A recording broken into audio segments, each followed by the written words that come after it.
It's not the religion.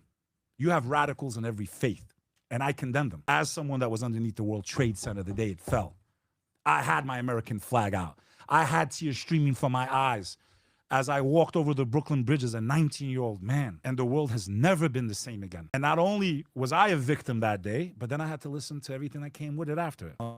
Muslim this, Muslim that. Sikhs will pull out a car. People are so stupid.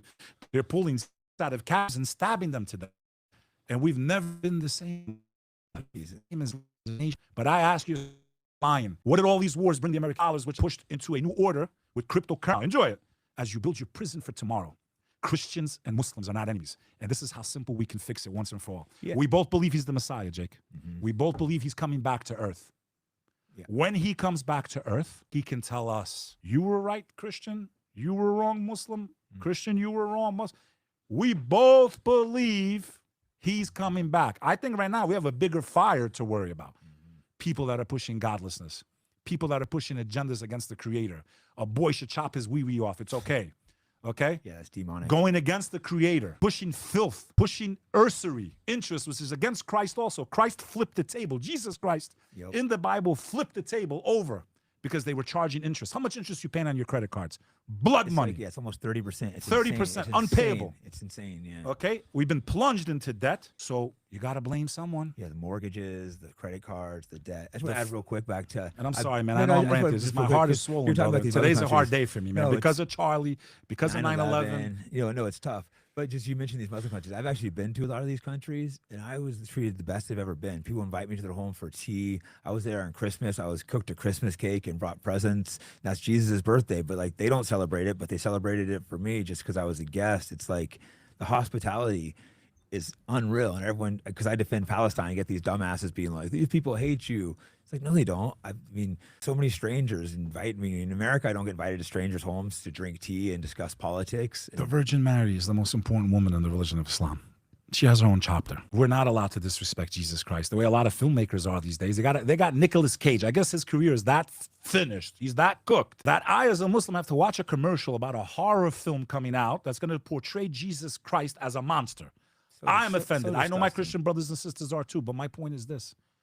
We're not enemies. I understand things happen. I understand there was rotten rulers and corrupt kings, and towards the end of the Ottoman Empire, corrupt sultans. Yeah, there's bad Christians, there's bad Muslims, there's bad Jews. The Ottoman Turks, they were violent with my people. We fought them. We resisted them. Eventually, they conquered us. A lot of us converted to their faith because it was just easier and you could rise up the ranks.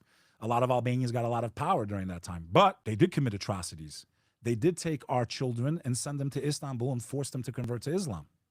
That's not Islam's fault. Chapter 2 of the Holy Quran says, there is no compulsion in religion. There is no force because it defeats the purpose. If I got to put a sword to your throat to make you believe in what I believe in, then that's not true faith. And God says it in the book. Yet all you hear on the news is infidel this, infidel that. Every time the word infidel is mentioned in the Quran, it's talking about the pagan Arabs that were trying to exterminate the Prophet Muhammad and the first Christians.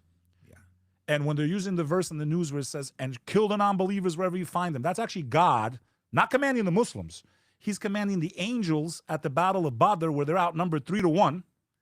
So God says in the Quran, I sent angels down and commanded them to destroy your opponents. It was a miracle. They were outnumbered. There was no way they could have won. It doesn't say, kill the Christian, chop their neck. It's actually God commanding the angels to take out the pagan Arabs that were trying to wipe out the first Muslims. Yeah. What actually happened was during that time of oppression, because the last thing the actions did in their inception, the Prophet did, was command to fight back. But after over a decade of persecution, being murdered by their own family, by their own tribes for declaring there's only one God, he ordered a very large group of his followers to go to ancient Abyssinia, which is today modern Ethiopia. There was a righteous Christian king known as the Negus, N-E-G-U-S. Okay? Your stupid minds. That's the word. He was the righteous Christian king that the first Muslims sought refuge in. And when the pagan Arabs came to wipe out, they wanted the Muslims because they had like an alliance. Yeah. He said, wait, we believe in Jesus too. We believe he's the Messiah. He's like, you will not touch these men. Yeah, we don't agree, but you will not lay a single hand. He could have gave them up and kept the friendly relations. Instead, he protected the Muslims. Yet you've never heard that story probably. No, I haven't. Okay? So if the Christian is the infidel in Islam, Why would the Prophet Muhammad command his followers to go seek protection to the Christian? Yeah, I would like to see more of an alliance and people to realize. Okay, I have a few super chats for lives. I have to remember to do these. We'll go through these real quick and then we'll get back. Sorry to Man, cut I'm you off like with yelling these. here, man. No, it's all good. This is great. I'm feeding into the stereotypes. There's some negative ones, so I don't know if I. Go ahead, bro. Okay, let's see. I got nothing to hide from. Okay, Pausum one. I don't think know this one's. I'll just read it. I haven't read it yet. Pausums is 137:9. Blessed is thee who seizes your infants and dashes them against the rocks. It is not a holy book. Your God's. Okay, this guy's I guess like talking crap. But Yeah, I but mean, which book is that? You see what I'm saying? But it can be out of context, bro.